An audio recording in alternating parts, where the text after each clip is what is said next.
Eder. Mac.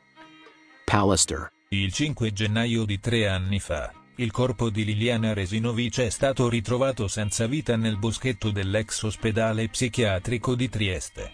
A breve distanza dalla casa in cui viveva con il marito, Sebastiano Visindin, Liliana, di 63 anni, era scomparsa la mattina del 14 dicembre 2021 dopo essere stata ripresa dalle telecamere di sorveglianza della zona. Da quel momento, nessuno aveva più avuto notizie di lei, e a distanza di 3 anni, il mistero su quanto le sia realmente accaduto persiste. I suoi familiari, che non hanno mai creduto all'ipotesi di un suicidio, sperano che i risultati della seconda autopsia possano fornire delle risposte. Questo perché il profilo di Liliana, secondo i suoi parenti, non corrispondeva a quello di una persona che avrebbe potuto togliersi la vita, e anche per il modo in cui il corpo è stato trovato.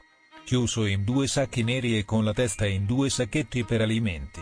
Oltre 20 giorni dopo la sua scomparsa, la consulenza medico-legale, attesa per dicembre, è stata rinviata di 30 giorni su richiesta dell'antropologa forense Cristina Cattaneo. Il documento, che dovrebbe essere pronto entro il 14 gennaio, sarà firmato anche dai medici legali Stefano Tambuzzi e Biagio Eugenio Leone, e dall'entomologo Stefano Vanin. La perizia potrebbe portare nuove informazioni sulla morte di Liliana. Secondo alcune anticipazioni, sul suo corpo sarebbero stati trovati segni e lesioni causati da terze persone, il che allontanerebbe l'ipotesi del suicidio. Gabriella Micheli, un'amica di Liliana, ha suggerito che Lily sia stata uccisa da un gruppo di persone, tra cui qualcuno con conoscenze mediche. Gli amici e i familiari di Liliana Resinovic continuano a chiedere verità e chiarezza su quanto accaduto.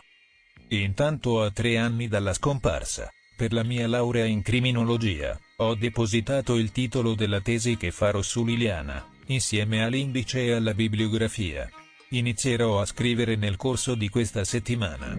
L'attenzione delle forze dell'ordine sul mondo della droga è in aumento, soprattutto dopo il ritrovamento del cadavere di un uomo, probabilmente straniero, a Cisliano, in via Regina Elena.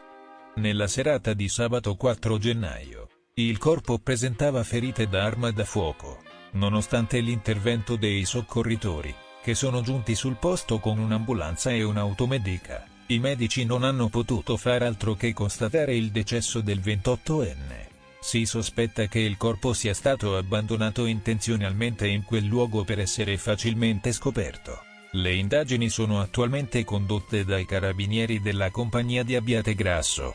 Questo omicidio segue un altro avvenuto pochi giorni prima, il 26 dicembre, quando è stato ritrovato il corpo di un pusher marocchino, noto nel Varesotto, ucciso con 2 colpi alla testa nelle campagne tra Pogliano Milanese, Vanzago e Arluno, a breve distanza da Cisliano. Nel 2023, quest'uomo era stato arrestato per il suo ruolo di rilievo nel traffico di droga, e i carabinieri, sotto la guida del PM Paolo Storari, hanno rilevato che era stato colpito da un fucile calibro 7x62. Le indagini proseguono per chiarire le circostanze della morte del 28enne marocchino trovato a Cisliano. La scoperta è stata segnalata da un passante che ha chiamato il 112 dopo aver visto l'uomo sul ciglio della strada. Sul posto sono intervenuti i carabinieri di Bareggio e Magenta, che hanno potuto solo confermare il decesso. Si sospetta un omicidio, dato che il medico legale ha riscontrato una lesione all'addome inferiore compatibile con un'azione violenta.